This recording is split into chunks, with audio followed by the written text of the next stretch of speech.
नमस्कार प्यारे छात्रों, कैसे हैं आप सभी। उम्मीद करते हैं आप सभी बहुत अच्छे होंगे, परिवार के सभी लोग भी बहुत अच्छे होंगे। ठीक है, स्वस्थ रहिए, स्वच्छ रहिए, आसपास के वातावरण को स्वच्छ बनाए रखिए और ज़्यादा से ज़्यादा वृक्षारोपण कीजिए। चलिए अग्रिम कक्षा की ओर बढ़ते हैं। पूर्व कक्षा में हमने समास का समापन किया।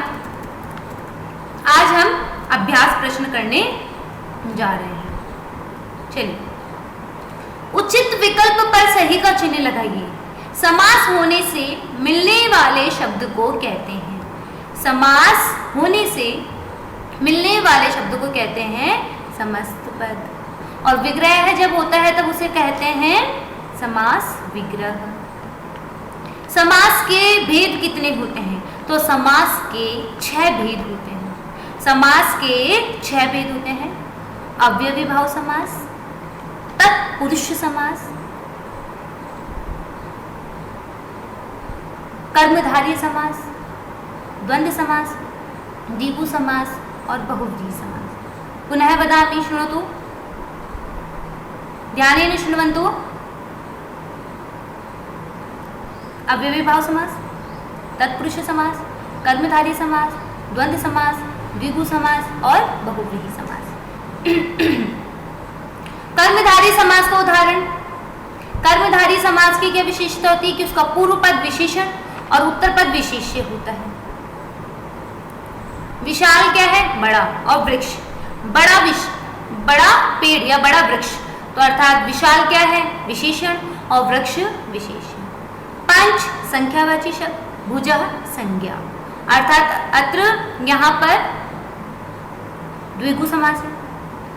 कर्ण और अर्जुन 6 का योग है, दोनों पद प्रधान है, अतः यहाँ द्वंद्व समास है। बहुव्रीहि समास का उदाहरण है। बहुव्रीहि समास जिसमें न पूर्व पद प्रधान होता है, ना ही उत्तर पद प्रधान होता है, अपितु अन्य पद ही प्रधान होता है, वह कहलाता है बहुव्रीहि समास। जैसे दशाननः। ठीक है, उचित विकल्प समास होने से मिलने वाले शब्द को कहते हैं समस्त पद। समास के 6 भेद होते हैं। कर्मधारय समास का उदाहरण विशाल वृक्ष है और बहुव्रीहि समास का उदाहरण दशाननः। निम्नलिखित शब्दों का समास विग्रह कीजिए। अनुपुत्रम। अनुपुत्रम, इसका समास विग्रह होगा पुत्राणाम पश्चात। पुत्राणाम पश्चात। प्रतिदिनम, दिनम दिनम प्रति। प्रतिदिनम का दिनम दिनम प्रति। यथाशक्ति, शक्तिम अंतिक्रम्य। यथाशक्ति का शक्तिम अंतिक्रम्य। अनुरूपम, रूपाणाम रूपस्य योग्यम। अनुरूपम का बनेगा रूपस्य योग्यम। अनुपुत्राणाम, अनुपुत्रम पुत्राणाम पश्चात। दिनम दिनम प्रति, प्रतिदिनम। यथाशक्ति का होगा शक्तिम अंतिक्रम्य। अनुरूपम का रूपस्य योग्यम। भ्रातृ, भ्राता च स्वसा च। भ्रातृ का भ्राता च स्वसा च। उपगंगम, गंगायाम समीपम। गंगायाम समीपम। निर्दोषः, दोषाणाम अभावः। निर्दोषः, दोषाणाम अभावः। कष्टातीतः, कष्टम अतीतः। कष्टम अतीतः। पुनः बतानी। पुत्राणाम पश्चात अनुपुत्रम। प्रतिदिनम का होगा दिनम दिनम प्रति। यथाशक्ति का शक्तिम अंतिक्रम्य। अनुरूपम का रूपस्य योग्यम। भ्रातृ का भ्राता च स्वसा च। उपगंगम, गंगायाम समीपम। निर्दोषः, दोषाणाम अभावः। कष्टातीतः, कष्टम अतीतः। उचित मूल्यांकन कीजिए। मतलब ये जो पद दिए हुए हैं इनमें कौन से समास का प्रयोग हुआ है यह हमें बताना है। जैसे उपगुहु, उपगुहु में पूर्व पद में क्या है, अव्ययी भाव, अव्यव शब्द है और गु संज्ञावाचक है, तो आपके आ गया अव्ययी भाव समास। मद शून्य, मद से शून्य अर्थात तत्पुरुष समास। निर्धन है, धन का अभाव, निर्धन धन का अभाव,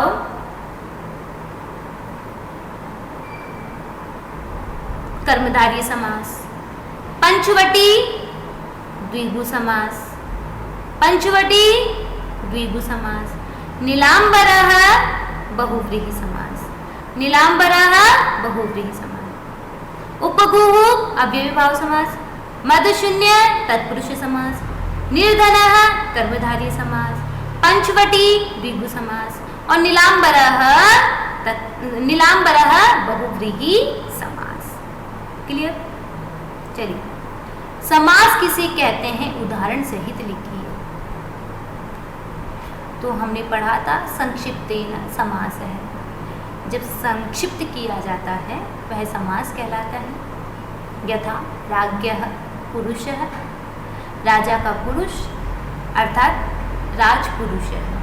हम इसको देख लेते हैं। संक्षिप्त जो समास की परिभाषा क्या दी गई है, समास का शाब्दिक अर्थ है संक्षेपण करना। जब दो या दो से अधिक शब्दों को जोड़कर उनसे एक शब्द बना दिया जाता है तो वह समास कहलाता है।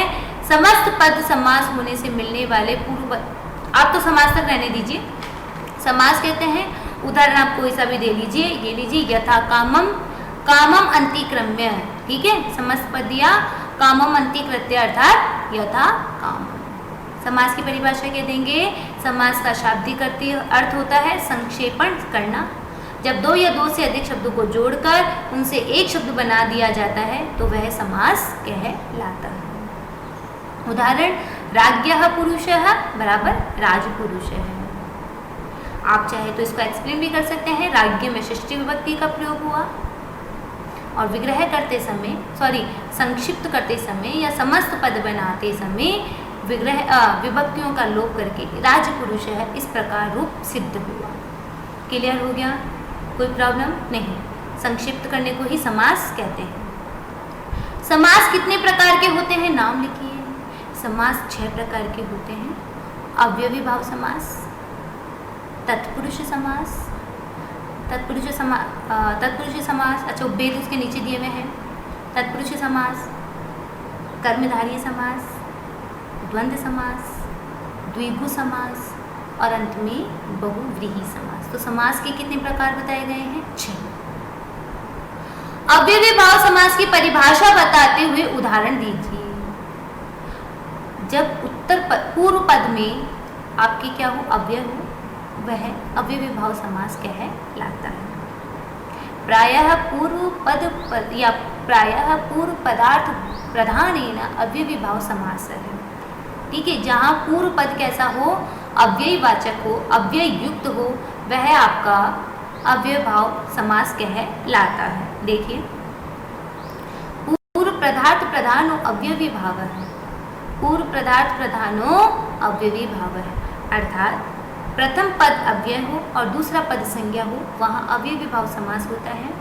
अव्ययी भाव समास सदैव नपुंसकलिंग एक वचन में प्रयुक्त होता है।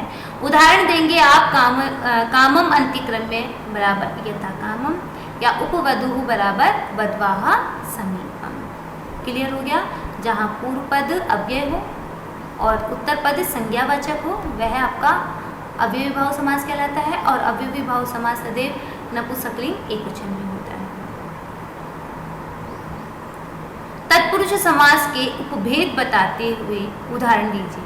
तो तत्पुरुष समास के 2 उपभेद होते हैं, व्यधिकरण तत्पुरुष समास और समानाधिकरण तत्पुरुष समास। व्यधिकरण तत्पुरुष समास में आपके जो पूर्व पद, आपके जो प्रथम पद होता है ना, या पूर्व पद जो बोलेंगे, उसमें द्वितीय से लेकर सप्तमी विभक्ति का प्रयोग होता है। व्यधिकरण तत्पुरुष समास में प्रथम पद में द्वितीय से लेकर सप्तमी विभक्ति का प्रयोग होता है। वहीं समानाधिकरण तत्पुरुष समास में आपके प्रथम पद और दूसरे पद दोनों में ही समान विभक्तियों का प्रयोग होता है। व्यधिगण तत्पुरुष समास का आप उदाहरण देंगे, जैसे कृष्णम अतीतः, कृष्णम अतीतः, कृष्णातीतः। समानाधिकरण तत्पुरुष समास का आप उदाहरण देंगे, उदरम या विशालः वृक्षः, विशालः वृक्षः, दोनों में समान है तो अंत में बनेगा विशाल वृक्ष है।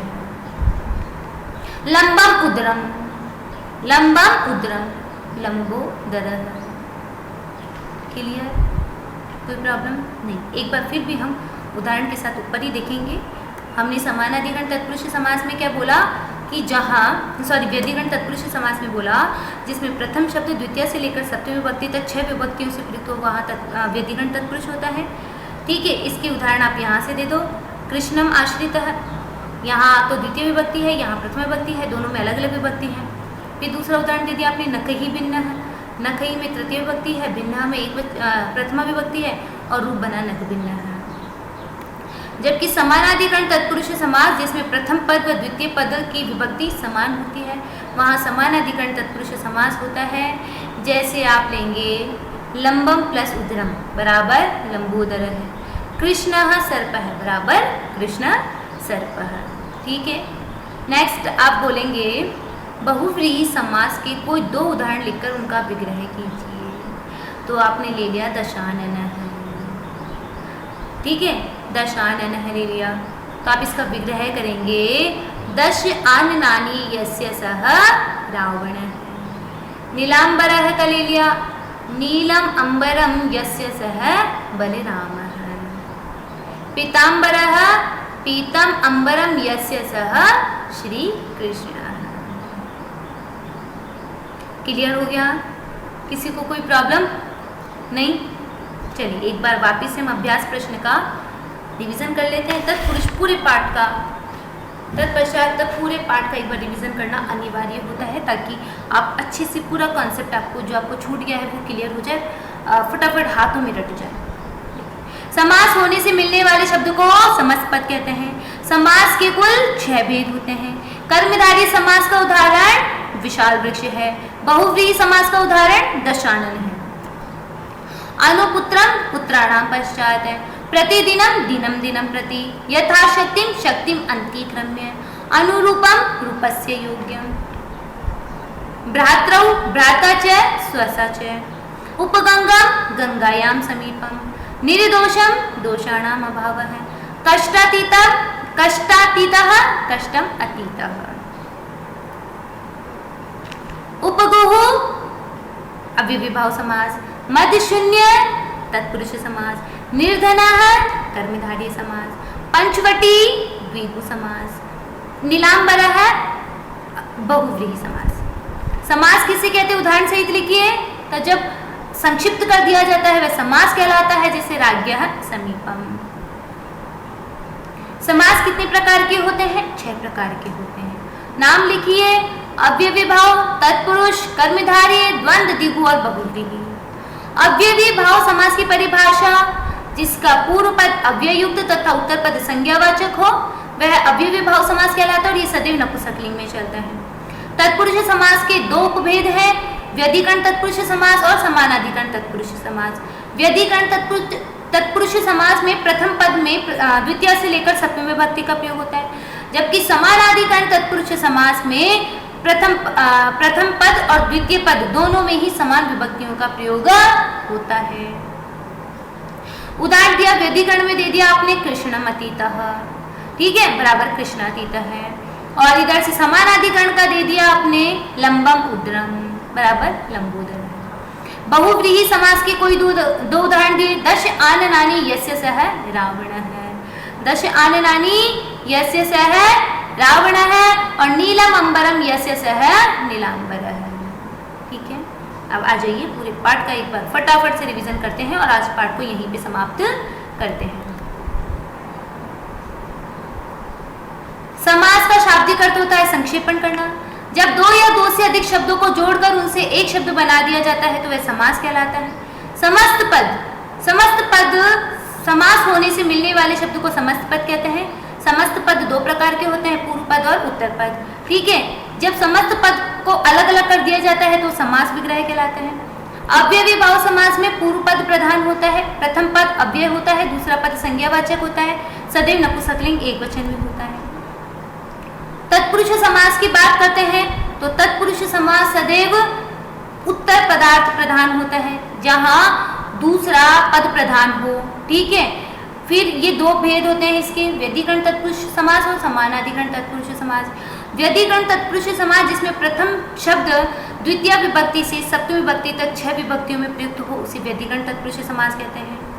समानाधिकरण तत्पुरुष समास जिसमें प्रथम पद व द्वितीय पद की विभक्ति समान हो वह समानाधिकरण तत्पुरुष समास कहलाते हैं। इसके अंतर्गत कर्मधारय व द्विगु समास आता है।